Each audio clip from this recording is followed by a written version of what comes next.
Et si on poussait la porte des ateliers de ceux qui font le cinéma? On parle souvent d'industrie culturelle avec ses chiffres et ses paillettes, et pourtant, fabriquer un film relève souvent de l'artisanat. Je suis Émilie, vous écoutez Présence. Pour ce podcast, je pars à la rencontre de celles et ceux qui façonnent les images, réalisateurs, artistes ou techniciens. Je vous invite à découvrir avec moi leur univers, leurs outils et leurs secrets de fabrication. Aujourd'hui, je vous emmène à la rencontre de Nathalie Tsongan. Nathalie possède un regard unique sur le cinéma, elle est à la fois comédienne et directrice de casting. Avant de l'interroger, j'avais une vague idée de ce qu'est le travail de directrice de casting et celui de comédienne, mais Nathalie m'a permis de découvrir les différentes facettes de ces deux activités. Sélectionner un casting est un travail qui nécessite curiosité, persévérance et patience, et son expérience de comédienne lui permet de donner la réplique aux acteurs et de les accompagner avec bienveillance. Vous écoutez Présence. Bonne écoute!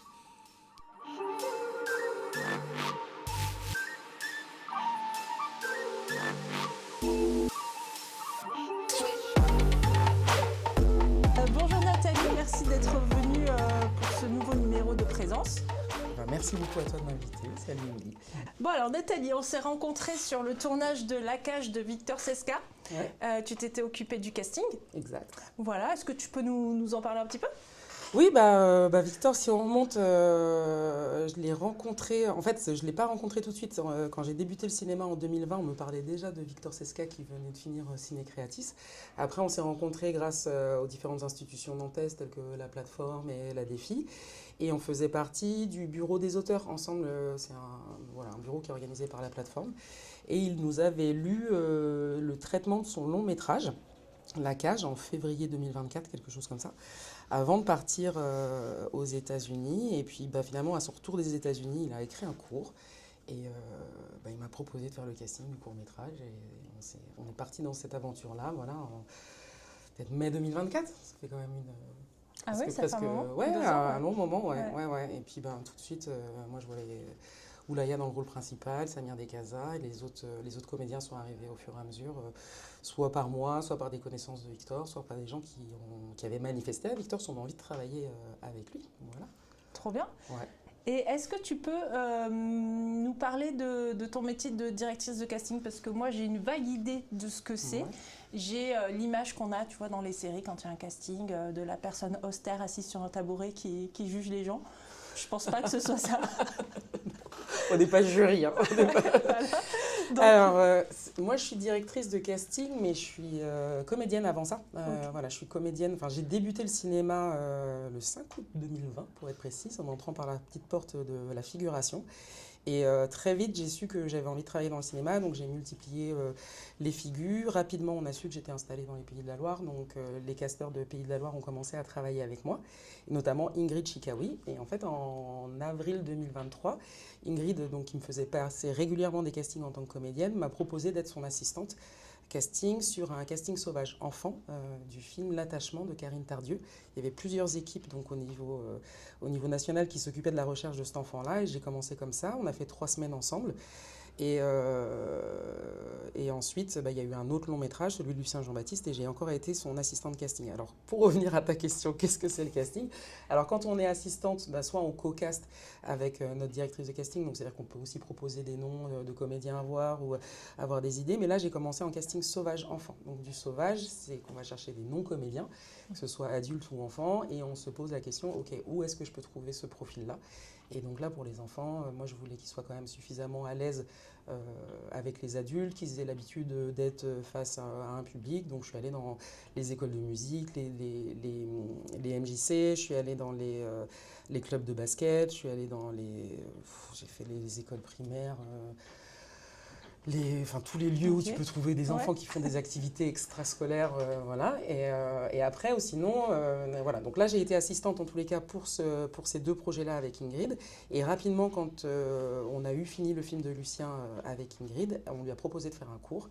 Et elle ne pouvait pas parce qu'elle écrivait son premier long métrage. Et donc, c'est comme ça qu'elle m'a proposé à la production et que je suis devenue directrice de casting en solo sur mon premier court métrage de Félix Daubert, un court métrage de genre.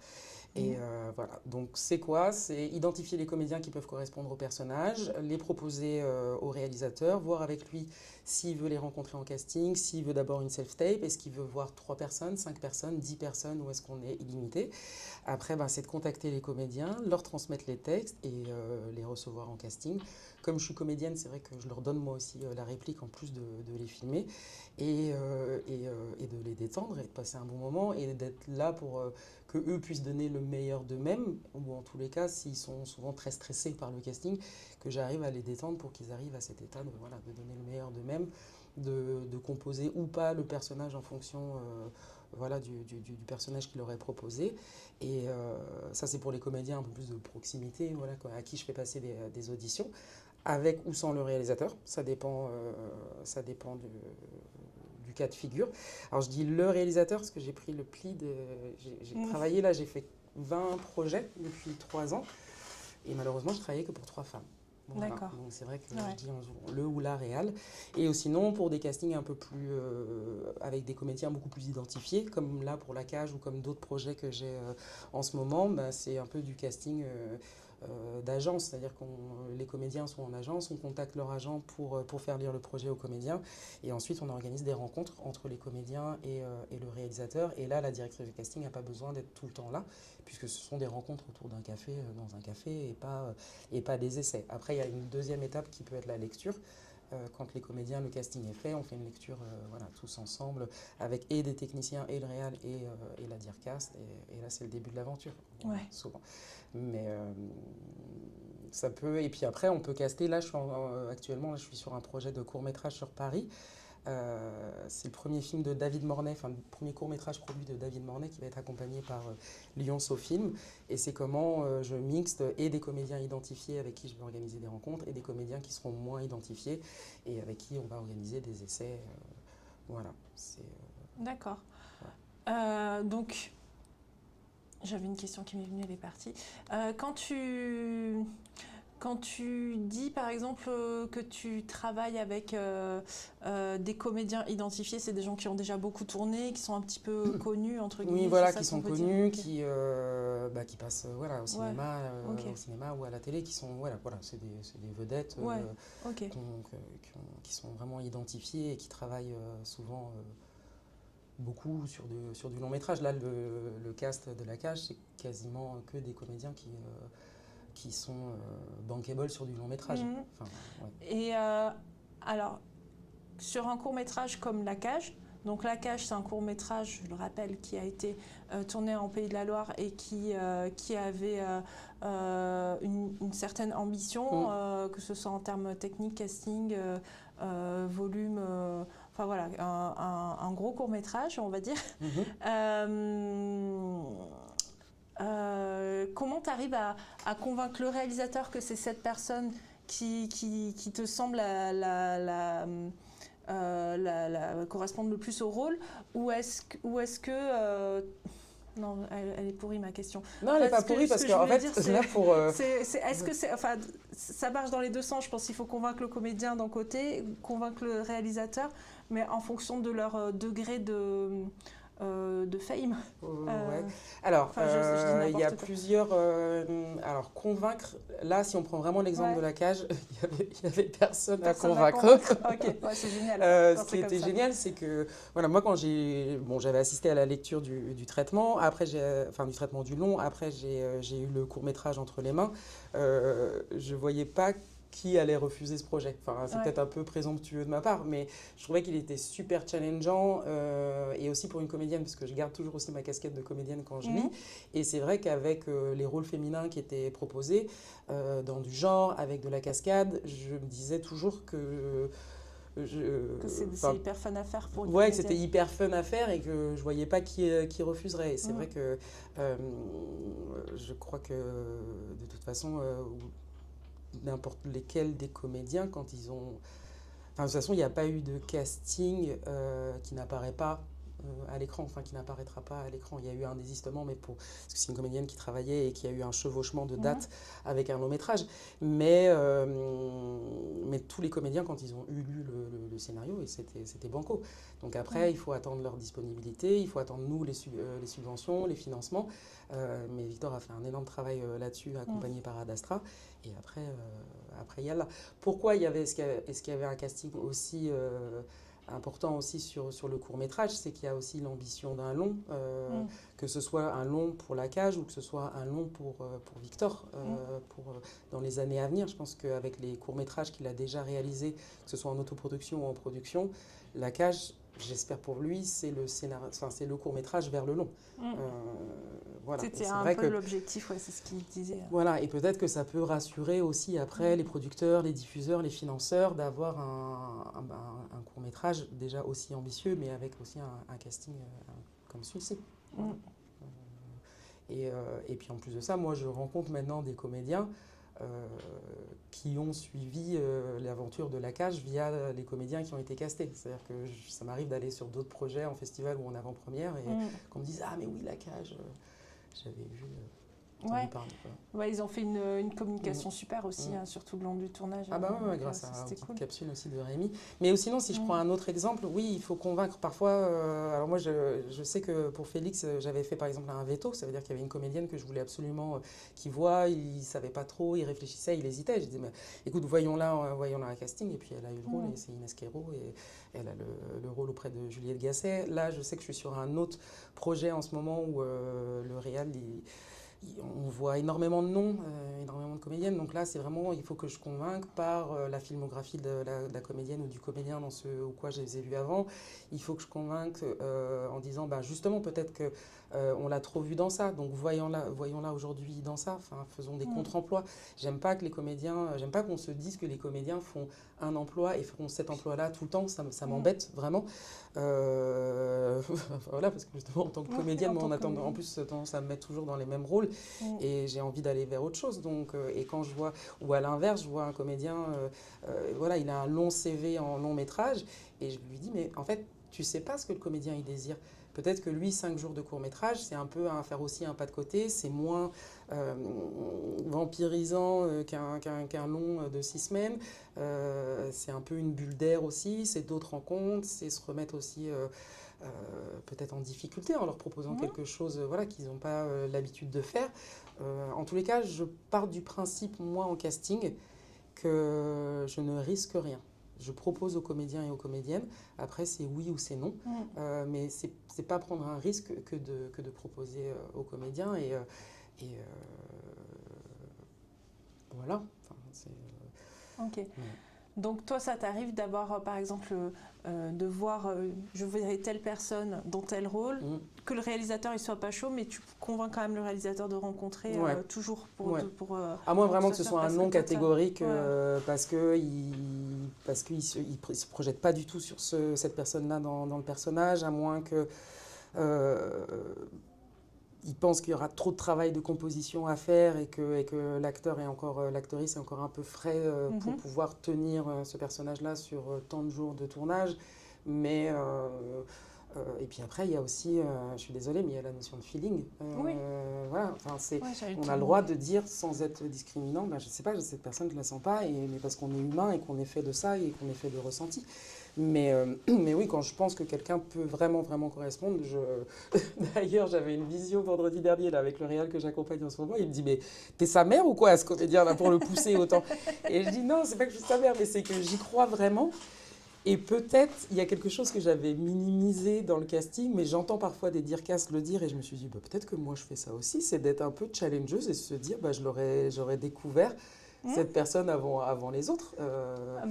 Voilà, ou quelqu'un qui gaze beaucoup en théâtre, mais qu'on n'a jamais vu encore à l'image, t'as envie de te dire, tiens, accompagnons-le vers l'image, et on verra ce que ça donne. Parce que tu vas aussi chercher des acteurs de théâtre pour Moi, je vais chercher partout. Tu vas chercher partout. Ouais. Oui, tu vas chercher dans les écoles et les MJC. Voilà, je vais chercher partout parce qu'en fait, j'ai eu plein de situations.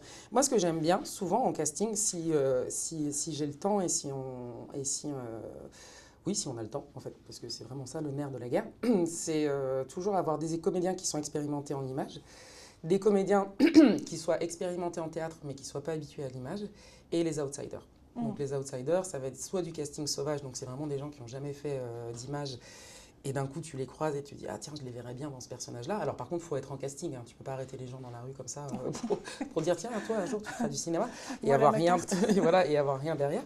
Mm. Mais ça va être les gens que j'ai rencontrés en comédie club, en théâtre amateur, en match d'impro.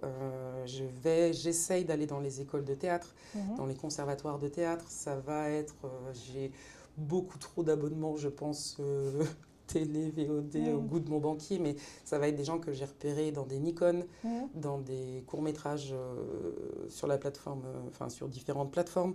Euh, Ça peut être quelqu'un que j'ai vu dans une pub, sans parler, mais en me Mhm. disant, tiens, sa tête, elle Mm. correspondrait. Et essayer, moi j'aime bien faire ce travail un peu de détective ou de stalkeuse, Mm. de remonter sur Internet à comment je peux essayer de retrouver cette personne, qui elle est et comment avoir son contact. Et voilà, donc il y a vraiment tout type, comédien pro comme comédien non pro, image comme pas image. Et là, j'ai été presque 4 mois, alors pas en travaillant tous les jours, mais de juillet 2025 à octobre 2025, j'ai été la deuxième assistante casting d'Aline Dalbis, qui est une directrice de casting qui avait fait l'histoire de Souleyman. Mhm. Là, j'ai été deuxième assistante parmi une équipe d'une dizaine de personnes pour le prochain film d'Emmanuel Berco. On cherchait le rôle principal de ce film, qui est une adaptation du roman L'Enragé. Donc là, c'était 4 mois à chercher qu'un ado dans tous les pays de la Loire, parce que moi j'étais référente Pays de la Loire, et là c'était vraiment du non-comédien, quoi. Mm. Voilà. Donc on cherche une personne qui soit dans son jus, comme on dit, Ouais. et qui n'ait pas de composition, Ouais. composition à faire. Ouais, une espèce de nature, de fraîcheur qui est. Ben, là, voilà, très rapidement, Mm. les recherches, c'était un garçon vif, débrouillard, un peu chevronné, Mm. un brin bagarreur et qui peut aller deux pieds dans le même sabot, comme on va Mm. dire, quoi. Donc j'ai été le chercher dans plein d'endroits Ouais. différents et on était plusieurs plusieurs Plusieurs équipes sur la France à chercher Ouais. ce jeune, ouais. Ouais. C'est fou. Ça, c'est fou, hein. Ouais. Ouais, ouais, ouais. Mais c'est Bah ouais. challengeant aussi, quoi. Bah ouais, ouais. C'est épuisant parce qu'on est seul, Mm. beaucoup. Alors après, et en même temps, c'est challengeant parce qu'on se lève quand même en se disant, c'est moi qui vais le trouver, quoi. Mm. Voilà. Du coup, tu arrives à quelle étape dans le projet? Tu arrives pendant le développement, les recherches de financement? Est-ce que le casting, ça peut aider à trouver des financements pour le projet? J'arrive à des étapes différentes. Ouais. Soit, bah là, ce qui s'est passé au début, c'est-à-dire que c'est des producteurs, enfin, j'avais été conseillée par Ingrid, mais après, c'est les producteurs qui sont venus, qui ont accepté mon CV et qui ont fait que j'ai collaboré avec Félix. Après, ben, ces producteurs-là peuvent te réitérer, en fait, leur confiance. Donc, ils reviennent te chercher au début de la prépa, voilà, un petit peu avant la prépa des techniciens, mais au début de la prépa mise en scène, tu interviens pour le casting. Après, je peux être, donc ça, c'est une première possibilité, c'est la production qui vient te chercher. Deuxième possibilité, c'est la production qui vient te chercher via le BAT, donc le bureau d'accueil des tournages, parce qu'ils ont eu ton CV en tant que directrice de casting ou chef de file ou chargée de figuration. Troisième possibilité, le ou la réal vient me chercher parce qu'il a entendu parler de moi et que soit c'est un réalisateur de la région et c'est vrai que maintenant je suis assez identifiée, on me connaît, soit c'est hors région et voilà, ils ont entendu parler de moi et ou ils ont vu des castings que j'ai faits, ils ont vu des courts-métrages que j'ai faits et ils viennent me chercher pour ça, c'est ce qui se passe actuellement. Et l'autre possibilité, donc là, en général, ils ont des subventions, ils ont des financements, voilà. Ou alors, voilà, la nouvelle possibilité aussi, c'est qu'en fait, il n'y a rien du tout. Le réal, il a écrit son scénario, il cherche une boîte de prod, et auquel cas, on va essayer de monter un petit casting pour aller séduire, voilà, des boîtes de production. Ou s'il y a déjà une boîte de prod, bah, aller séduire pour une région, diffuseur. Un CNC, un diffuseur. Voilà, c'est un petit peu les différentes étapes. Et je me rends compte que sur l'étape où le réal a déjà fini son scénario, mais il est sans prod. Une fois de plus, c'est plus les hommes qui viennent.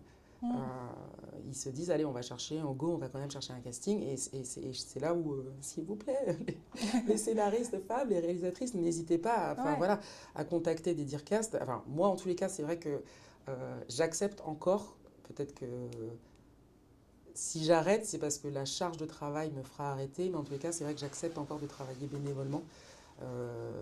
Parce que c'est évident que quand je fais 1 an et demi de casting sur un court-métrage qui dure 5 jours, je ne suis pas payée pendant 1 an et demi. Il y en a un autre que j'ai débuté en même temps que Victor, donc à peu près aussi au printemps 2024, il n'est toujours pas tourné. Donc c'est pareil, voilà, c'est presque 2 ans de travail de casteuse, ou en tous les cas de veille sur ce casting-là. Euh, des gens viennent me chercher pour du bénévole, pour des autoproductions. Par contre, si c'est des autoproductions, c'est clair et net qu'il faut que le scénario il m'accroche, quoi. Oui. Je vais avoir plus de mal à dire oui. Enfin, de toute façon, même payé ou pas payé, il faut que le scénario m'accroche parce que combien même je serais payé 3 jours pour 1 an et demi de travail. Bah oui, c'est ce que je me disais depuis tout à l'heure quand on parle, parce que je me dis, bon déjà je pense que tu es plus capable de regarder un film ou une pub sans te dire, ah tiens lui, ah machin et tout. Je pense que déjà apprécier un film juste pour l'histoire, ça doit être compliqué. Ben non, l'apprécier pour l'histoire c'est sympa, ouais. mais j'ai le cas là, on revient d'un week-end de Pâques, j'ai regardé un film avec des amis ce week-end et en fait j'ai nommé le nom tous les comédiens que je voyais, en me disant ah lui il est dans mon agence, ah lui machin, et ils disaient mais en fait moi je vois pas un tel en fait, je vois juste le père. Enfin ma pote me disait ça, elle me dit je vois pas un, enfin arrête de me ramener tout le temps à la vraie vie, je regarde un film et j'en profite. Ouais. Alors parfois, je suis en état de veille parce que je sais que je regarde un film parce que je cherche des profils et ça veut dire que je le regarde en ayant mon carnet pas loin. Comme ça, je peux noter les noms lorsque je vois le générique. Et parfois, je suis complètement spectatrice et j'adore être spectatrice. Et c'est vrai que je le regarde avec, sans me dire tu travailles. Par contre, si j'ai vu des profils pendant le film qui m'ont plu, je regarde le générique avec attention. Et voilà quoi. Ou au cinéma, là ça m'est arrivé, les 2 dernières fois où j'ai été au cinéma, le générique défile et moi je lance ma vidéo sur mon téléphone et comme ça que je vais retrouver. Parce qu'on ne retrouve pas tout le temps tous les petits rôles sur les fiches Allociné ou IMDb, tu vois, donc les tout petits rôles parfois de 3-4. Dans les 3-4 phrases, tu repères aussi quoi. Ok. Voilà.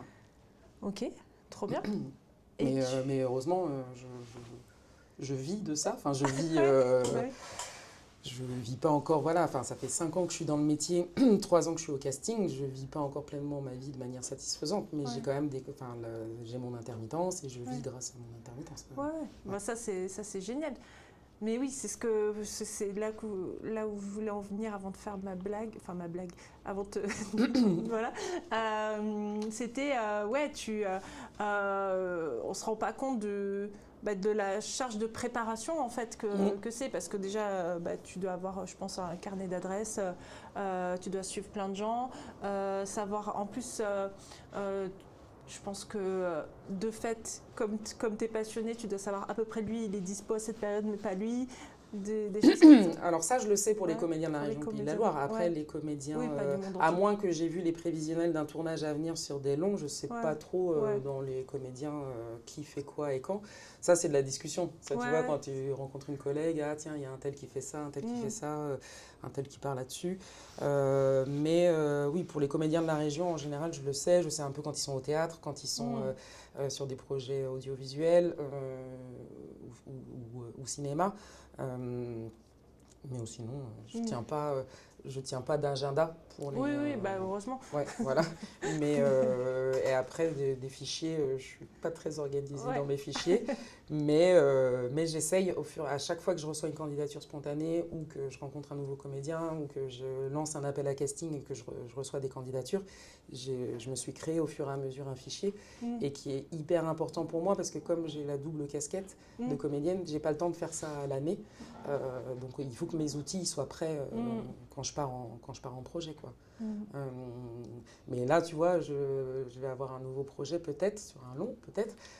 On attend, je me réjouis de ça, mais ça va avec des enfants. Donc les enfants, oui, il faut avoir des fichiers, mais ils changent, ils grandissent. Et après, il y a la puberté qui vient aussi sur les ados. Donc en fait, c'est là où il faut, si les enfants veulent continuer à faire du cinéma, c'est là aussi où les parents doivent nous envoyer...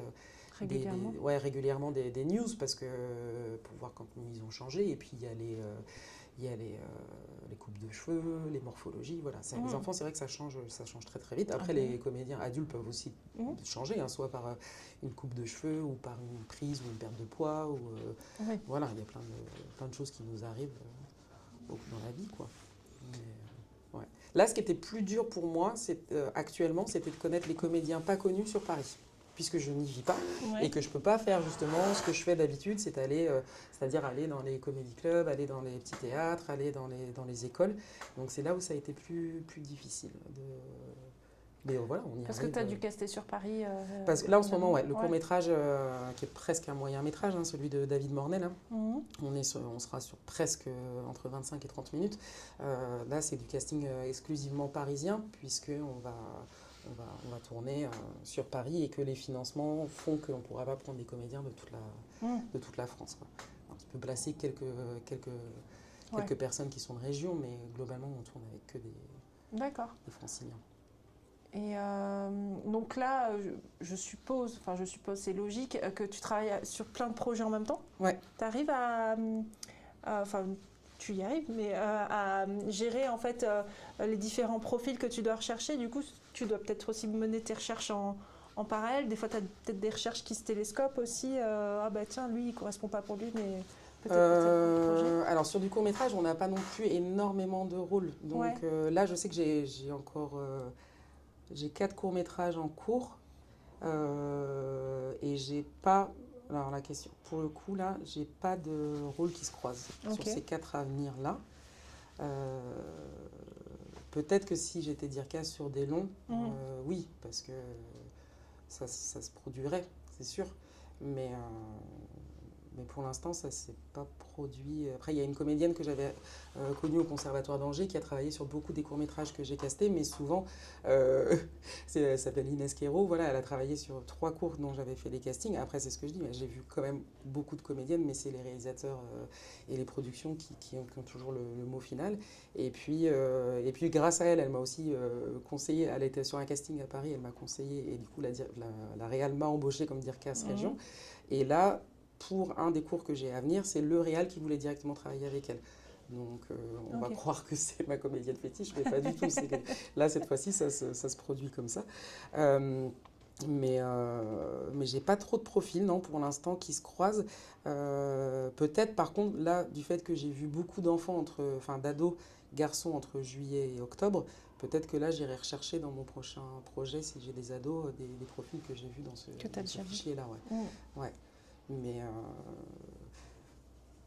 non, après, pour l'instant, pas eu de croisement. T'as pas eu encore de... Non. Ça viendra un jour peut-être. Oui, et puis après, il y a aussi l'autre possibilité. L'année dernière, j'ai été chargée de figuration sur le film La Femme d'Eux de David Roux, qui sort demain au cinéma. Là, ce qui est différent quand tu es chargée de figuration, c'est que tu sais qui est intermittent en fait, dans ta région et qui a besoin qui a besoin d'heures aussi pour renouveler son intermittence. Et donc là, forcément, il y a souvent les mêmes gens qui reviennent mais au-delà de comédiens, c'est-à-dire que tu connais les danseurs, les musiciens, les techniciens aussi qui peuvent être en recherche d'heures. Et là, oui, tu vas forcément retravailler régulièrement avec les mêmes personnes, à moins de chercher une figuration un peu plus spécifique ou un peu plus de niche, où là, tu vas aller chercher des civils qui correspondent à cette figuration-là, quoi. Mais sinon, on se connaît beaucoup. Je pense que, voilà, moi, une fois de plus, comme je dis, j'ai débuté en 2020, mais j'ai débuté et au théâtre et en images. Et en fait, on se connaît vite, les uns les autres. Moi, quand j'ai débuté, on disait toujours cet adage il faut être au bon moment, au bon endroit.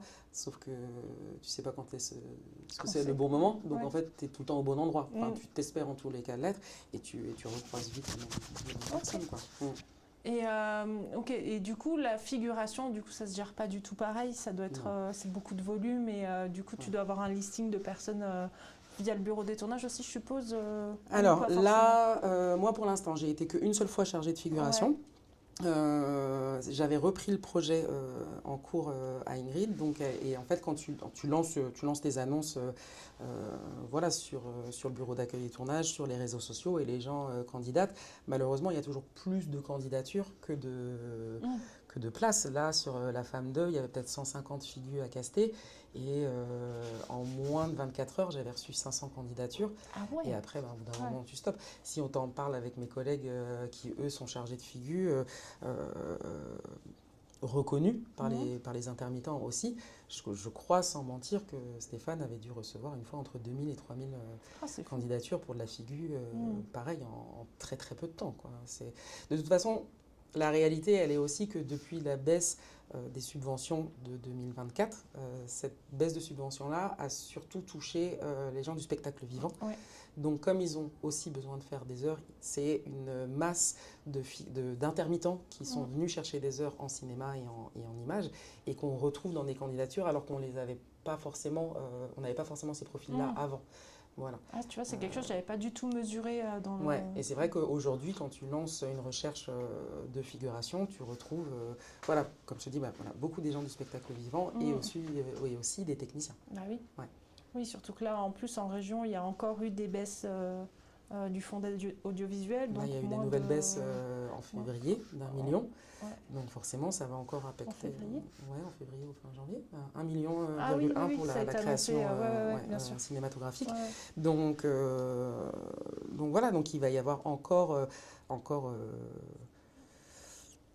Encore plus de candidatures. encore plus de candidatures. Et là où on est un peu bloqué, si tu veux, parce que même moi j'y réfléchis parce que j'ai besoin de faire mes heures comme tout le monde. Là où on est un peu bloqué, c'est que finalement toutes nos régions voisines sont elles aussi soumises aux subventions. Et les DIRCAS des régions voisines, elles aussi peuvent prendre des techniciens ou des figurants ou des comédiens régionaux. Donc nous, on est encerclé de régions qui travaillent très très bien, comme la Nouvelle-Aquitaine ou la Bretagne. Mais on ne va pas toujours pouvoir aller travailler dans ces régions-là puisqu'elles sont soumises aux mêmes règles que nous. En fait, enfin, on est tous soumis. Donc il faut y arriver par une porte différente. Voilà. Pour moi, la réponse artistique, enfin la réponse doit être artistique, c'est-à-dire qu'on doit faire on doit faire encore des choses autoproduites, qui ne veut pas le dire non professionnelles, attention, parce que voilà, pour des courts-métrages, les budgets vont être coupés, il faut les faire en fait. Pour moi, il faut les faire, et il faut accepter, en tant qu'artiste, il faut accepter voilà, cette part, comme je te disais, de bénévolat à l'année pour que les projets se fassent. Parce qu'on va arriver avec de plus en plus de projets de qualité qui ne seront pas subventionnés, et il faudra les faire quand même. Mais la réponse, oui, elle sera dans les sélections de festivals, et elle sera dans la confiance que les productions et les diffuseurs nous feront par la suite. Mais pour ça, c'est sûr que c'est compliqué parce qu'il faut accepter d'aller travailler gratuitement, quoi. Et puis parfois, quand on travaille bénévolement, ça va être les samedis, dimanches. Moi, j'ai des enfants, ça m'embête. J'ai des amis, ça m'embête. Voilà. Mais il faut qu'on résiste. Et la résistance, il faut qu'elle soit créatrice. Ah ben c'est ça. Et artistique, Faut pas lâcher nos projets. C'est justement quand j'en parlais avec Victor dans le podcast, il disait que lui, de toute façon, s'il n'avait pas eu d'aide du tout, son projet serait quand même sorti parce qu'il se serait arraché pour trouver des financements. Et je me dis qu'il y a peut-être moyen, alors j'ai pas la recette, j'ai pas la baguette magique, mais de trouver des choses qui permettent de trouver d'autres façons de financer, d'autres formes de... Bah oui, ça va être... de toute façon, c'est soit... Victor, il est très fort là-dedans. Hein, c'est les pro-artistes, c'est les recherches de mécènes, c'est pas toucher que la France, peut-être, je sais pas, mais la francophonie, elle est large, hein, si on regarde aussi de ce point de vue-là. Donc, après, moi, je suis pas du tout dans la partie financement, mais je sais que... mais c'est vrai que quand on est une force vive avec une notion un peu d'entrepreneuriat comme les Victor, on peut... Mais c'est usant. Oui. Vraiment. Ah bah oui, c'est sûr. C'est fatigant, du coup, toi, tu arrives au tout début du projet et ton travail de directrice de casting, il s'arrête quand ? Il s'arrête quand Oh là là, c'est vague. Il s'arrête une fois que tous les comédiens normalement sont castés. C'est le ou la directrice de production qui prend le relais avec les agents. Pour toute la partie salaire, contrat, etc. Après, c'est vrai que moi, j'aime bien être un peu là sur le tournage quand même. J'aime bien être là, notamment le premier matin, de voir toute cette équipe qu'on a pu monter ensemble, de voir prendre la sauce, comme on dit, et puis m'assurer que ça se passe bien, tant pour l'équipe mise en scène que pour les comédiens, et rester un peu une référente pour les comédiens le long du tournage. Voilà. Après, il y a eu d'autres projets où j'ai pas du tout pu être sur place, pour des questions d'agenda ou pour des questions qu'on faisait les castings depuis Nantes ou ailleurs, mais que ça n'avait pas de sens que je traverse la France pour aller sur le plateau. Voilà, donc mon travail, il s'arrête là pour la deuxième étape d'un film, c'est toujours après prod et post-prod. Et après, il recommence dans la promotion du film un peu sur les réseaux sociaux. Ça, c'est pas vraiment mon travail, mais c'est en fait, on le fait ou on le fait pas. Mais c'est vrai que quand on est sur un court-métrage et qu'il participe à des festivals, moi, je sais que je continue la diffusion sur les réseaux sociaux. C'est gagnant-gagnant. Donc, tu as travaillé sur plein de projets différents. C'est quelle typologie de projet que tu préfères ? Moi, il n'y en a pas que je préfère. Moi, j'aime bien justement quand il y a de la diversité dans les projets. En fait, c'est ça qui est hyper chouette. Et vraiment, quand je reviens sur 2025, ce qui était trop cool, c'est que j'ai commencé voilà, en étant chargée de figure sur un long. J'avais une journée où il y avait 90 figurants, enfants et adultes. Ça se tournait dans une église. Ils avaient un cantique à apprendre. Ils avaient trop bien joué le jeu. Enfin, ça, c'est une super journée. Après, j'ai enchaîné avec un clip, 2 courts-métrages, avec des sujets vraiment différents. Cet été, bah, il y a eu voilà, les 4 mois de casting sauvage sur un long aussi. Donc c'est encore... Et puis en plus, le casting sauvage, c'est un nouveau métier que tu découvres. Ça n'a rien à voir. Et après la fin d'année, bah, c'était repartir sur les courts-métrages qui étaient en attente. Avec Félix, on a fait un deuxième cours, voilà, avec qui on a Félix Lanougo, qui débute sa vie là, en festival aussi. Donc c'était trop chouette, qui me réitère sa confiance. J'ai envie de faire plus de longs, mais soyons modestes et humbles aussi. Enfin, moi, je suis encore la casteuse junior des Pays de la Loire. Je pense que chaque montée en compétences que j'ai fait, je les ai fait en prenant mon temps et en consolidant les bases à chaque fois. Donc, continuons comme ça. Mais je sais pas, peut-être avec des décors encore plus atypiques, faire un casting avec un décor... ou non, ou faire un casting peut-être avec des compétences... tu vois, Ouais, genre particulières. un trapéziste. Voilà, un trapéziste, un cavalier. Bon, alors, il faut savoir Ouais, que j'aime beaucoup les animaux, j'ai travaillé dans ouais, le domaine des animaux avant, mais voilà, faire un casting, en tous les cas, peut-être de cavalier, ou faire un casting de chanteur, ouais, ou de rappeur, tu ouais. vois. Ça, ce serait très amusant à faire, et puis ça nécessiterait aussi d'avoir peut-être une assistante, du coup, qui, Mhm. qui soit aussi calée dans ce domaine-là. Ah oui, parce que ça, c'est Ouais. un truc auquel j'ai pas du tout pensé, mais quand on te demande des compétences, il faut que toi, tu sois calé dans ce domaine de compétences pour pouvoir juger les capacités de la personne. Bah, je sais pas. Bah, si c'était on part sur une compétence très concrète, les Mhm. langues. Mhm. Si c'est une langue que je parle pas, c'est Bah sûr et oui, certain qu'il me faudra un ouais. assistant ou un comédien qui fera fonction d'assistant qui parle cette langue-là. Si c'est une compétence sportive, j'espère être à même de De l'évaluer, juger. de juger, parce que j'ai fait énormément de sport dans ma vie, que les sports Mhm. m'intéressent beaucoup. Maintenant, une fois de plus, si c'est un sport de niche et que il faut avoir un œil dans ce domaine-là, ben ça, je ne l'ai pas. Mais je pense être aussi, moi, attirée par d'autres arts que le cinéma Mhm. et voir du coup d'autres arts dans ma vie personnelle et pour ma culture propre pour, euh, pour Ouais, pouvoir ouais. aller caster ces profils-là et avoir un œil, je l'espère, Ouais. voilà, qui sera compétent. Mais après, c'est aussi être capable de dire, bah non, en fait, ça, je ne sais pas faire. Mhm. Et J'ai soit besoin je, d'aide je fais, là-dessus. j'ai besoin d'aide et je fais avec quelqu'un et qui est ma ressource, soit bah, je laisse à quelqu'un d'autre que je vais potentiellement connaître le projet parce que cette personne sera plus compétente que moi, quoi. Voilà. Bah ouais. Ouais. Ok, c'est marrant. Enfin, c'est marrant. C'est le genre de truc qu'on n'imagine pas, tu vois, quand tu. Bah ouais. Ouais, Et puis ouais. c'est bah, ou tout simplement même ou si ton scénario il est écrit dans une langue, bah, si tu peux pas le lire, Ah bah oui, oui, oui, oui, tu vois, ça, c'est sûr. c'est sûr que là ça, Ouais. enfin si tu peux pas corriger après, enfin si tu peux pas corriger l'impro de ton comédien ou corriger l'impro le comédien quand il parle, enfin ou quand il fait son essai, bah ça, Bah oui. c'est que t'es pas la bonne personne quoi. Ouais, Ouais. ouais. Ok, trop bien. Trop bien. Je fais une digression. Hum, J'ai contacté pour le podcast, elle m'a pas encore répondu la dame, mais une dresseuse de chevaux pour le cinéma. d'accord. Voilà, qui est à Chapelle-sur-Art, je crois, un truc comme ça. C'est quel club? La Je Vallée sais entière? plus. Je sais plus. Ah ouais. Je sais plus parce que c'était il y a un mois et j'ai pas Ouais. relancé, mais enfin, Bah, nous, je- après, le truc, c'est que je vais être honnête. Alors, pour l'instant, j'ai jamais fait de casting avec des animaux, mais souvent, les chevaux, c'est de l'historique. Et malheureusement, en tant que comédienne racisée, je participe peu. Enfin, je Ah ouais. participe pas Ah bah oui, à des j'ai pas projets. pensé à ce genre de Voilà. choses. On n'a pas parlé de la diversité ethnique, mais c'est Ouais, mon cheval de bataille quand même, quoi. ouais. C'est Ah bah oui, aussi. oui, Ouais, voilà. bien sûr. Donc, et moi qui suis cavalière, c'est à mon grand dame que, Mm. pour le coup, j'aimerais beaucoup moins être comédienne sur un projet à cheval. Ouais. Mais ouais, Ah il bah faut ouais. faire une fiction contemporaine avec des chevaux. Ouais. T'en fais beaucoup du cheval? Non, Enfin, t'en pas faisais? depuis, pas Ouais. depuis longtemps, mais Ouais. j'aimerais bien m'y remettre là. Bah Enfin, ouais. je m'y suis remis il y a un an, j'ai dû réarrêter pour une tendinite et là j'aimerais bien m'y remettre. Donc, Ouais.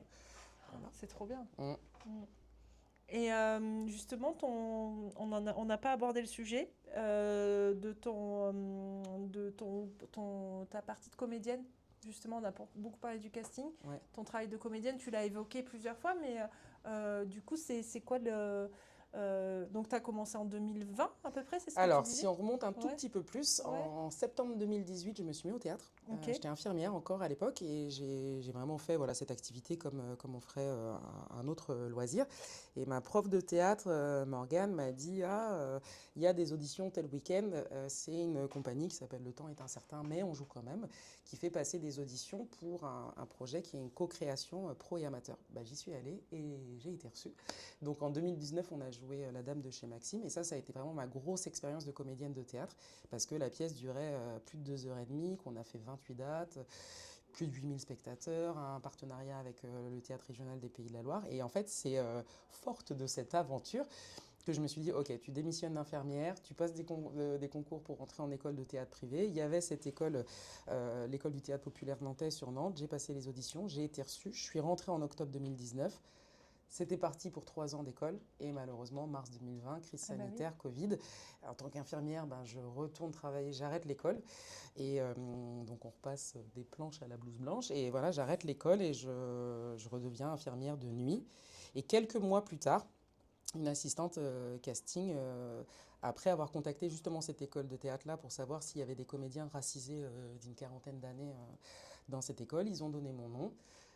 Elle voulait me voir sur un rôle, mais mon métissage ne correspondait pas. Moi, je suis métisse subsaharienne. C'était des enfants qui étaient métisses maghrébins. Donc, mon métissage ne correspondait pas pour être la mère de famille des enfants.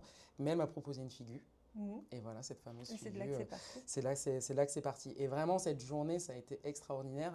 Elle n'était pas très légale au niveau du travail parce que j'étais infirmière de nuit, je faisais des figures la journée et tout ça, mais c'était super chouette. Mhm. Et ça m'a donné le goût et je me suis dit, ok, comment est-ce qu'on travaille dans le cinéma? Où est-ce qu'on trouve les annonces? Mhm. Donc là, on trouve les annonces sur Facebook dans un premier temps. Je me suis abonnée à des newsletters, à des plateformes type cinéaste, voilà, pour pas les citer, cinéaste.org. Et je me suis mise, voilà, tous les jours, parce que c'était une vraie Mhm. rigueur que je me suis imposée, tous les jours à candidater France entière. Ma mère vivait encore en Belgique à cette époque-là, et moi j'ai grandi en Suisse, donc je postulais Belgique, France, Suisse, voilà, pour Trop faire bien. de la figure, découvrir le métier, jongler en étant la nuit toujours infirmière. Et au bout d'un an, juillet 2021, j'ai dit ok, là je commence à me lancer, j'arrête d'être infirmière. Et je vais continuer à essayer de passer des castings un peu partout. Et les chargés de figuration qui m'avaient vu en figuration, en 2021-2022, on commençait à me voir en silhouette muette. J'ai vraiment fait toutes les étapes, hein, Mhm. silhouette muette, puis silhouette parlante. Et après, 2022-2023, ça a été les premiers rôles, séries ou courts-métrages ou longs-métrages. J'ai aussi signé avec mon agente. Donc d'un coup, on devient aussi le talent de quelqu'un qui nous représente et qui a accès à des annonces auxquelles nous, on n'a pas accès sur les plateformes ou sur les réseaux sociaux. Et c'est comme ça que j'ai travaillé. De toute façon, on va être honnête, une comédienne issue de la diversité ethnique en Pays de la Loire, on n'était pas Vous n'êtes pas nombreuses. beaucoup, ouais. Donc, si je faisais bien mon travail et si j'apprenais mon travail de comédienne, malgré que je sois plus en école de comédien, la place était là, mais pour être sûr d'apprendre le métier, il fallait passer par toutes les étapes. Mhm. Et quoi qu'il arrive, dans tous les métiers que j'ai faits, je pense que même quand j'atteignais un certain niveau, il faut connaître tous les niveaux avant. Enfin, Mhm. tu vois, quand j'étais infirmière, il faut Oui. connaître le job de l'ASH, de l'aide-soignante, etc. Donc là, oui, d'être comédienne et d'avoir... Franchement, j'ai bouffé des plateaux de figures, des figures à 5 comme des figures à 500. Voilà, j'ai vraiment fait beaucoup de figures, beaucoup de silhouettes et puis les parlantes. Là, par contre, ce qui s'est passé aussi, c'est que quand tu es comédien, tu es comme un artisan. Si tu prospectes pas pendant plusieurs mois, tu te retrouves 6 mois plus tard à pas avoir de taf. Donc Mhm. là, ce qui s'est passé aussi, c'est que 2025, comme j'ai énormément travaillé au casting, j'ai Mhm. pris moins de temps pour prospecter en tant que comédienne et j'ai pas beaucoup travaillé en tant que comédienne sur 2025. Donc maintenant, j'essaye aussi depuis novembre 2025, là, j'essaye de rattraper un peu ça pour plus de visibilité auprès des directeurs de casting en tant que comédienne, mais il y a quand même cette réalité-là, et tu vois, j'en parlais l'autre jour justement avec Victor, enfin il était là lors de cette conversation, c'est que ce sera plus facile de devenir connue comme Dircas que de devenir connue comme comédienne. Enfin, c'est le sentiment que j'ai. À moins que la politique des nouveaux visages change vraiment les choses en profondeur. Mais voilà, le problème, c'est qu'on veut que des comédiens connus, des comédiens identifiés. Et c'est compliqué quand tu as atteint ce stade-là, comme moi, où j'ai fait beaucoup de petits rôles. Et là, je voudrais monter, pareil, hein, sans prétention, je voudrais monter sur des rôles tertiaires ou secondaires, pas forcément des rôles principaux, à part en court-métrage, ça, j'assume. Mais c'est compliqué, t'es pas connu, quoi. Tu vois, t'es pas connu, t'as plus de 40 ans, t'as jamais le bon métissage, ça c'est pénible. Voilà, mais après, il faut rester force de travail. Vraiment, on dit, il y avait cette légende urbaine qui disait il faut 10 ans pour devenir comédien. Ben, j'en suis à ma 5e année, quoi. Ouais, Donc, la moitié. je suis à la T'as fait moitié. la moitié des échelons. J'ai fait la moitié et en devenant Dircast en plus et assistante casting, parce que je ne suis pas que Dircast, voilà, je suis aussi assistante casting. Et je suis très fière de ce parcours-là. Mais c'est vrai que j'aimerais bien avoir des rôles. Ah bah oui. Ah bah oui. Bah Ah oui, bah oui, oui, bah oui. Et puis c'est pareil, là, c'est quand tu as des rôles. Aujourd'hui, quand tu es sur un projet en tant que directrice de casting, un projet qui te tire pendant des mois, voire là, 1 an et demi ou 2 ans pour certains projets, bah, c'est vrai que partir entre 5 et 10 jours sur un tournage en tant que comédienne, c'est très rafraîchissant aussi. Je retrouve, j'ai plus les mêmes sensations aussi de jeu. Et en plus, quand je viens sur un plateau en tant que comédienne, j'ai l'impression que j'ai encore plus la rage de vaincre qu'avant parce que c'est presque comme si je savourais encore plus ça parce que derrière, on sait qu'on repart sur un travail plus de longue haleine sur le casting, quoi. Ouais. Mais vraiment, alors la question, si jamais tu me la poses pas, qu'est-ce que tu préfères entre être comédienne et être Dircast? Parce que les gens me posent beaucoup cette question. Vraiment, j'adore les deux. J'adore les deux. Ça me met à 2 endroits différents, mais j'adore les deux et surtout, j'adore l'humain. Et j'ai l'impression quand même que ces 20 ans de salariat dans des métiers très, très différents les uns des autres, ils m'apportent beaucoup en tant que comédienne. Parce que, pour te dire, j'ai vraiment vu plein de choses dans ma vie professionnelle et il m'apporte beaucoup en tant qu'humaine pour la partie casting et la partie, j'espère, bienveillante que j'offre en casting, quoi. Ouais. Mais de toute façon, ça se voit quand tu parles aux gens, quand tu rencontres. Enfin, voilà. Moi, quand je t'ai vu sur le plateau de la cage, j'ai senti que tu vois, tu avais des bonnes interactions, que tes comédiennes, tu les aimes. Enfin, en tout cas, tu t'en prends soin et tu as une bienveillance. Et voilà. Donc, voilà. Et effectivement, j'avais pas te poser la question, tu préfères quoi entre comédienne et Dircas, parce que je comprends tout à fait le besoin d'avoir. Enfin, le besoin, l'envie d'avoir les deux casquettes parce que ça peut être aussi sortir d'une routine, tu vois, comme tu dis, le côté rafraîchissant d'aller sur un tournage et voilà. Et puis, comme c'est pas du tout le même rythme, ces deux emplois, c'est le casting de ce que j'en comprends juste au travers de notre échange, c'est vraiment quelque chose sur le long cours, alors que être comédien, ça peut être 3 jours sur un tournage, sur un projet. Et du coup, tu as des tournages de prévus en tant que comédienne, je ne sais plus si tu as... Là, non, en tant que comédienne, j'en ai pas à venir. Et puis, en tant en casteuse, il y a ce premier long qui va arriver. On attend d'être validé par les productions et ce sera en Pays de la Loire. Trop bien. Et je rebondis sur un truc que tu as dit aussi, qui est assez intéressant, et qu'on ne s'imagine pas, c'est le côté prospection des comédiens. On n'imagine pas en tant que mot prospection, tu vois, le côté un peu commercial d'aller se vendre. Et je pense qu'il y a plein de gens qui doivent avoir... Je recommence ma phrase, qui doivent avoir du mal à passer ce cap d'aller contacter des gens, des prods, des directeurs de casting pour vendre leur... Après, les contacts, quand ils sont par mail, là, je pense qu'on soit un comédien réservé ou plutôt... Oui, C'est un bon mot. extraverti. Extraverti, oui. Ouais. Comme moi, on est derrière un mail, ça, c'est pas un souci. Je pense que c'est plutôt le réseautage quand on est en festival, en Ouais. avant-première ou dans des événements pro. Et vraiment, je sais que quand j'étais que comédienne, c'est une partie que j'aimais pas trop. Parce que Bah j'ai oui. l'impression d'aller racoler, en fait, tout Mm. simplement. Et maintenant que je suis casteuse, c'est différent. Déjà, on vient me voir, les comédiens viennent me voir pour me signifier qu'ils sont Mm. comédiens.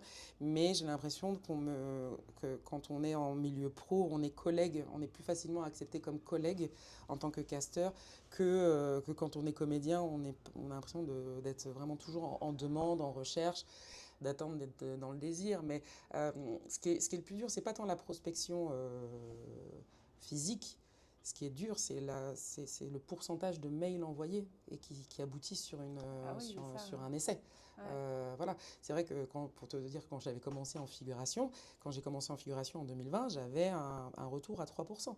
Donc Mm. pour 100 mails que j'envoyais, je faisais 3 jours de figuration. Mm. Donc si on imagine être intermittent à 43 cachets, parce qu'en tant que comédien, c'est 43 cachets qu'il faut, ou 507 heures pour les techniciens.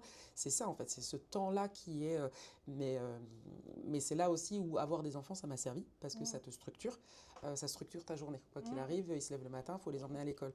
Donc en fait, je me suis vraiment mise aussi des rigueurs de travail et des obligations de travail, presque à plus de 35 heures les 3 premières années. Mm. Clairement, je travaillais 7 jours sur 7. La grande était ado, la petite, elle se couchait très tôt, donc une fois qu'elle était couchée à 20 heures, bah, je reprenais ma prospection à 21 heures. En fait, c'est vraiment ça, c'est harassant, c'est un Mm. travail, et il faut tout le temps, tout le temps chercher les petites annonces, tout le temps postuler, faire des photos, faire des Mm. vidéos, faire des bandes démos, faire des tapes, mais en même temps, Mm. quand on a la chance d'être intermittent, bah, ça Ouais. veut dire qu'on est payé à l'année pour le faire. Mm. Donc c'est pour ça que moi je ramène ça à un temps plein. Ouais. Peut-être que c'est mon passé de salarié qui fait ça, mais et puis quand c'est pas ta prospection, c'est ton corps Mm. qu'il faut entretenir, et soit il faut faire du sport, soit il faut faire de la danse, soit il faut faire du chant, il y a plein de Monter comédiens en qui ont plein compétence. de Ouais. montées en compétences, plein de comédiens qui sont très très forts là-dedans. Moi, j'ai Mm. une copine comédienne, elle monte en compétences dans des disciplines différentes chaque année, et je suis admirative de tout ce qu'elle déploie. Je suis plus fainéante, on va dire, là-dessus. Mais oui, et puis c'est assister, voilà, c'est assister au festival une fois de plus, c'est bien, mais une accréditation, parfois, ça peut coûter très cher. Et Mm. ça veut dire qu'il faut se déplacer, il faut payer l'hôtel, il faut, voilà, de toute façon, Ouais. il faut être toujours de... Mais il faut aussi bidouiller, quoi. Mm. C'est se dire, ok, je prends un Flixbus à 10 balles, Mm. j'essaye de dormir chez quelqu'un qui m'héberge, un ami d'un ami. En fait, c'est vraiment être tout le temps sans repos. Ouais. Voilà, Ouais, sans ouais. repos. Et encore, moi, je m'accorde. Ah, et puis il faut avoir Un- une espèce de niaque, quoi. Ah ouais, Ouais, ouais. ouais. Ouais. Ben, il faut avoir la niaque, et en même temps, on sait il y aura des hauts, il y aura des bas. Ouais. Et tu as toujours ton collègue qui vit aussi ses hauts et ses bas, et c'est comment on s'accompagne l'un l'autre Ouais. dans ces Bah ouais. milieux-là. Moi, là, j'ai eu un gros bas, mais parce que l'hiver, on a toujours un gros bas, Ouais. je pense. Enfin, toujours. En tous les cas, moi, Mm. voilà. Mais c'est la sortie de l'hiver, et tu dis, ouais, Ouais. les projets vont revenir, faut attaquer, faut être au taquet, et puis, euh, et puis toujours peut-être, parce que dans tous les métiers que j'ai faits, je me suis toujours dit, et Mm. si je faisais pas ça, qu'est-ce que je ferais? Donc c'est de se dire que c'est pas grave si ça s'arrête. Mm. Mes compétences, elles ont évolué dans 5 autres métiers avant, elles évolueront peut-être dans une nouvelle Tu auras appris des catégorie, quoi. choses, Ouais, tu j'aurais seras appris des... épanoui, tu Ouais. auras fait plein de choses, tu auras vu Ah plein ouais. de trucs. Ah bah c'est Ouais. clair, j'ai Ouais. vécu des choses Ouais. avec le cinéma, et même avec le théâtre, que j'aurais jamais imaginé de ma vie. Mm. C'est comme si j'en avais jamais rêvé, mais qu'on me l'avait offert quand même, quoi. Mm. Tu vois? Et c'est... il y a une phrase, ma petite, quand elle était en grande section, un jour, j'arrive pour la chercher à l'école, tu sais, quand il y a tous les parents là Mhm. devant, et elle court vers moi et elle me dit, est-ce que tu as bien joué aujourd'hui? Et ça m'a mis un smile, ça m'a mis un bonheur fou. Et C'est je trop regardais beau. les autres parents qui étaient en mode métro, boulot, dodo, leur taf de 35 heures, leurs problèmes et tout. Mm. Ouais, aujourd'hui, Mhm. j'ai joué, quoi. Bah, C'est un plaisir fou, ouais. C'est une chance. mm. Enfin, faut la savourer. Ah bah ouais. Puis cette intermittence, faut la Ah bah protéger, faut oui. la Ah chouchouter, bah c'est sûr. Ah ouais, non, vraiment. Puis quand on voit voilà, ce qui se passe dans le monde. Enfin, après, je dis pas, il y a des jours où voilà, je vois tout en noir. Oui. Mais vraiment, ou sinon, les autres jours, je me dis, mais quelle chance j'ai. Bah ouais. Enfin, et que ça se passe aussi bien. Je- voilà, je souhaite que ça continue. Ah ben on le souhaite aussi, hein. Mm. Ouais, franchement, trop bien. Ouais, Ouais, ça c'est le petit truc qui fait chaud au cœur, qui fait ouais. plaisir. Mais en même temps, c'est pas de la chance, c'est pas voilà, c'est du travail, c'est de Ah la oui, j'ai niaque, bossé. c'est Ouais. de l'envie, c'est pas du, Mm.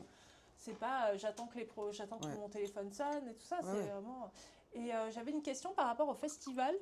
T'en as parlé plusieurs Ouais. fois. C'est quoi l'impact d'un festival moi, par exemple, je connais pas ton métier, le métier de comédien. En tant que comédien, tu vas dans un festival, tu rencontres les réals qui présentent leurs projets, tu vas aux soirées, le soir dans les... Je sais pas exactement. Ça sert à quoi Ça d'ailleurs? sert à quoi? Eh Ouais, ben, ça dépend aussi du festival que tu choisis, mais ça sert à voir des films en premier plan, déjà. déjà. Ça sert à voir des films, ça sert à rencontrer des réals, à écouter leur masterclass, à comprendre comment certains films se sont réalisés. Ça aide à rencontrer les comédiens qui ont joué dans les films. Ça sert à être identifié. Une fois de plus, soit tu as la chance de pouvoir discuter avec... Moi, j'aime bien avoir des discussions, soit sur le film, soit un peu humaines, en fait. De Mhm. pas toujours être rapporté à... Parce qu'on est tous là pour travailler, ça c'est sûr. Euh, donc ça sert, oui, ça sert, ben, comme on disait tout à l'heure, ça sert à réseauter, ça sert à connaître... Moi, ce que j'aime bien dans les festivals, c'est quand il y a des lectures de scénarios. Mhm. Parce que là, voilà, parfois, c'est souvent déjà accompagné par une production, parfois financé. Ben, bon, en tous les cas, c'est un peu les débuts de ce film à venir. Et tu te dis, ah bah tiens, quand j'ai lu le scénario, c'est peut-être pas le gros rôle principal que j'ai entendu qui me plaisait bien, mais il y a un petit rôle qui me plaît. Bah, autant aller voir la Dirka si elle est là, ou en tous les cas, le réal s'il est là aussi. Ça sert à rencontrer des gens qui vont faire leur prochain cours, leur premier long. Ça sert à identifier aussi les boîtes de production. Voilà, quelle boîte de production fait quoi, réalise quoi, qu'est-ce qu'elle a envie de faire comme projet à venir. Voilà, là, imaginons, ils ont fait 5 trucs historiques, ils ont envie de partir vers la comédie, ou à l'inverse, ils ont fait 5 comédies, ils ont envie de partir vers du thriller. Et ben, ça sert à se tenir au courant aussi de qui fait quoi tout le temps.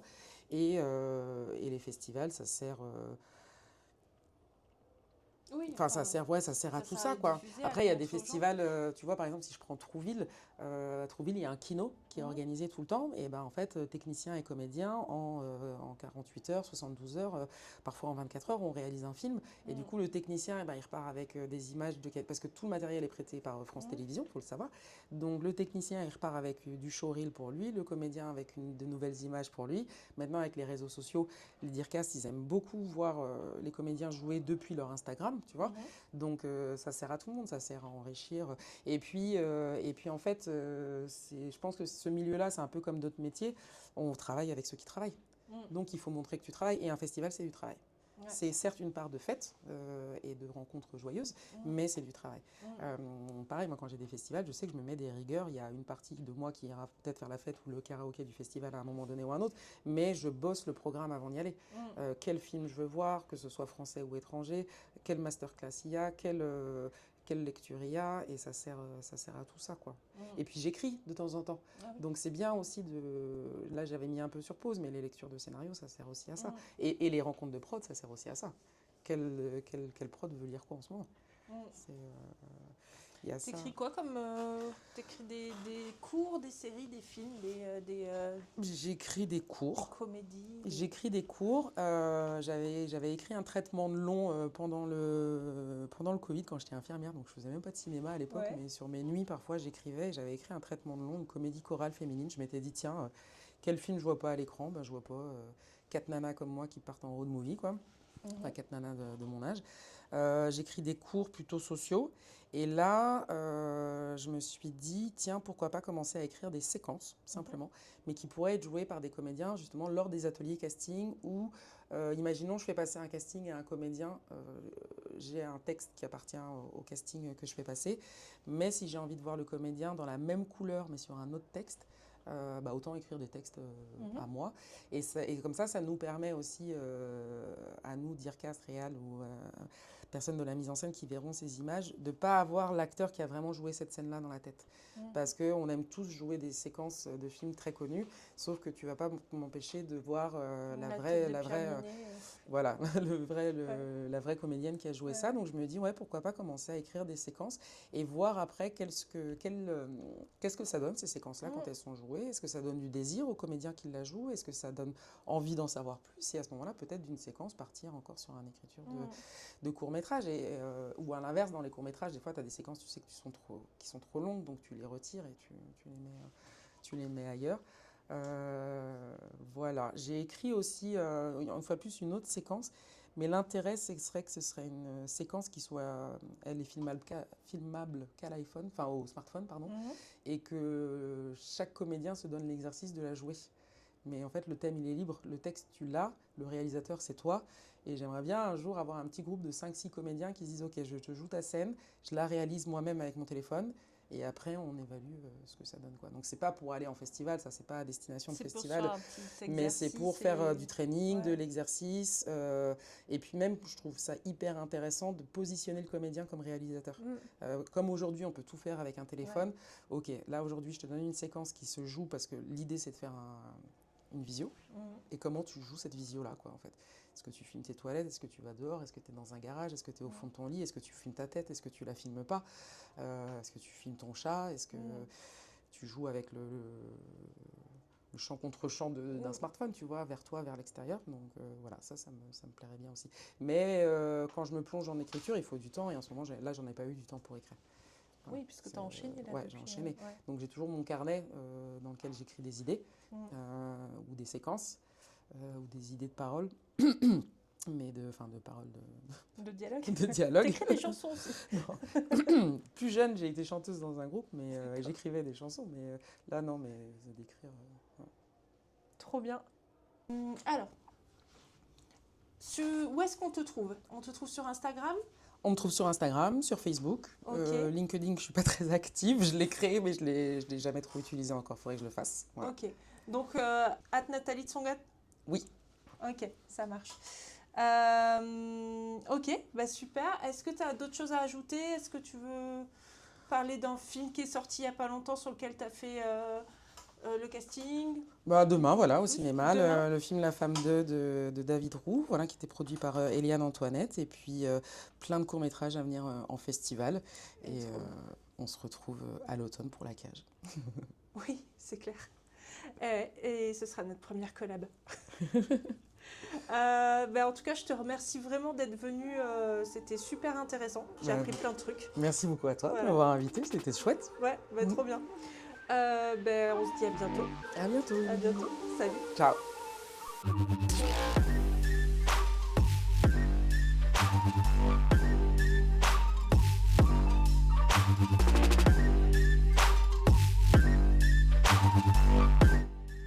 C'est ici que se referme cette parenthèse avec Nathalie Tsongan. Nathalie nous a montré aujourd'hui que le casting est un travail de longue haleine qui nécessite intuition et justesse. Un grand merci à elle de nous avoir partagé avec autant de sincérité les coulisses de son métier et sa vision du jeu. Si vous avez aimé découvrir l'envers du décor avec elle, n'hésitez pas à partager cet épisode et à nous laisser un petit mot sur vos plateformes habituelles. Quant à nous, on se retrouve très vite pour pousser la porte d'un nouvel atelier. Merci pour votre fidélité, vous écoutiez Présence, à bientôt!